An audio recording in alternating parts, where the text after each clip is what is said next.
Hello everyone, it's the Wandering Hermit back again after some, 6-7 months since my last video. But here I am now that spring has returned. Although today you would not think so, because it's bloody cold. It's only about 9 degrees Celsius, so I'm sat out here in a jumper, enjoying my lunch amidst the green and grey. So today I just wanted to do a little catch-up video, kind of talk about what might be going on this year, what my plans are, also just talk a little bit about springtime, really. So what is new in 2022? And I'm only saying this now because my year has been slow to start, to say the least. I've been kind of stuck between work, family, and just stuff in general. So I've not really had much chance to do anything in the way of YouTube content. I hosted a very small workshop on shamanic practice back at the end of February. And I plan to do a lot more of those this year. So if any of you live locally in the northwest of England, you're more than welcome to come along. If you keep an eye out on my Facebook page, The Wandering Hermit, then you will see details of those events as and when they appear. I've recently got back into my more creative pursuits. So I've started woodworking again, started my pyrography, and started creating my set of casting runes and runic amulets as well. So I will update the information box below with a link to any pages where I might be distributing those, if you'd like to go and have a look.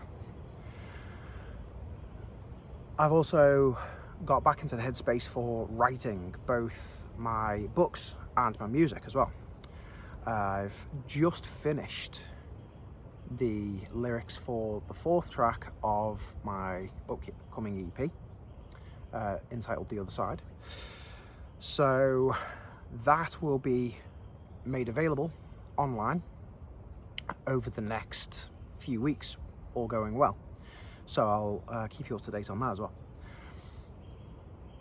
As for the books, I have talked briefly about the novel I'm trying to write. I'm about 2/3 of the way through that at the moment. So fingers crossed, hopefully I'll be able to plough through that and get that finished within the next, well, hopefully by the summer, all going well. The other side of things, writing, I've started a book on Roon Law. So I'm not going to go too much into that because it's in the very early stages at the moment, but I intend for this to be the largest and most comprehensive book on Roon Law, rune casting for divination, and rune magic, just in general, because I've read a lot of books on Roon Law over the years, and they've all been, oh hello, little dog's come to say hello. Hi there. Hello there. Yeah, they've all been rather small and rather basic. So my intention is to write a book on the subject that is far more detailed, far more comprehensive, and basically an encyclopedia on rune working, on Gald, for anyone who is coming into that particular path of magic. I'll be talking a bit about the history of the runes, the mythology surrounding the runes, different systems, various ways in which you can work with them. But again, very early stages, so I'll keep you updated on the progress of that. Pardon me. So, springtime kind of epitomizes rebirth for everybody, really, in the Northern Hemisphere. If you're in the southern hemisphere, obviously you'll be experiencing autumn. Whether you call it autumn, whether you call it fall, I don't know. But here in the north, springtime is that season of renewal, of regeneration, of rebirth. We're coming out of the dark time and everything is coming back to life. But you still have, especially today, the bitterness left over from the winter.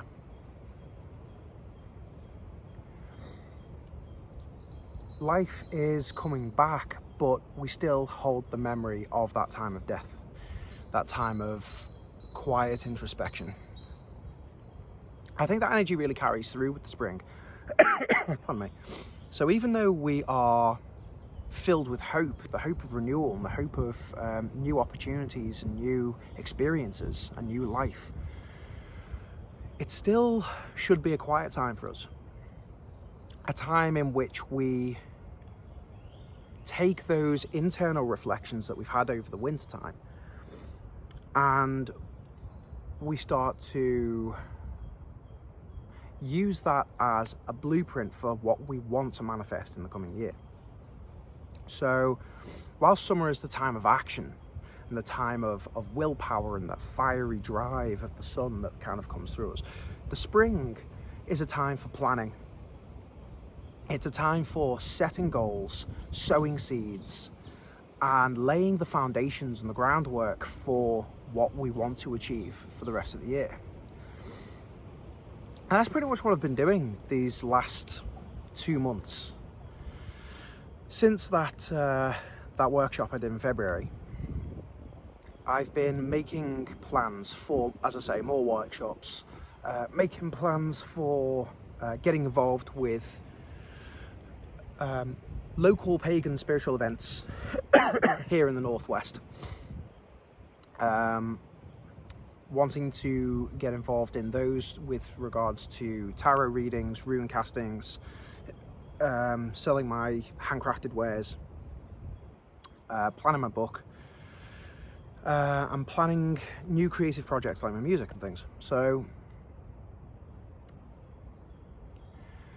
I mean, at the moment we are smack bang in the middle of spring. We've passed Yostra now, and we're heading towards Beltane. Beltane marking the start of the summer. So now's a really good time to not just draft ideas, but to really flesh out those ideas. Take the bare bones of a plan that you might have, like a bullet point list. You take that list and then you flesh it out into something a bit more substantial, a little bit more comprehensive. When it comes to magic,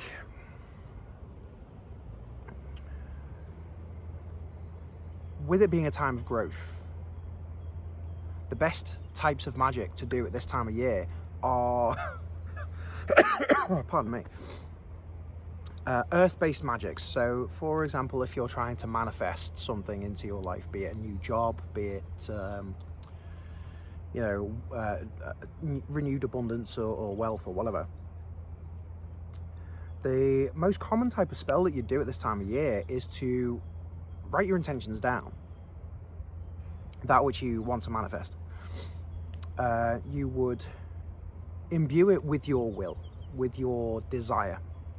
If you work with spirits, if you work with deities, then obviously you call those spirits and deities in to assist you with the work and to bear witness and to lend their power to the working. And you kind of make a ritual of writing the intentions down. So you really put your heart and soul into it. Some people, I mean, myself included, like to pick the right type of stationery, the type of paper that feels right. Some people might have a specific pen or a quill that they would use for writing down their magical intentions. I do have a magical quill, which I use very, very rarely because I don't really do manifestation magic that often. But when I do, I use a specific quill, which is, blessed and sanctified for the purpose. It's not used for anything else. But once you have gone through those motions and drawn in those powers and directed that power and intention into the writing of your wishes, you're writing a wish essentially. The most common thing to do would be to bury that piece of paper at the foot of a sprouting plant. So as life is starting to return with the season, a really great way to manifest your magic in a stable, steady way is to plant it with a living plant. And you ask the plant, the spirit of the plant, to carry your wish into the world, and as the plant grows, so too does the magic that is now attached to it. And as I say, this is the perfect season for that, because everything is coming into bloom, everything's budding. So you are your intention is automatically aligned with the life around you. So it's really easy to integrate your magic into the natural world and have the natural world assist you with that end.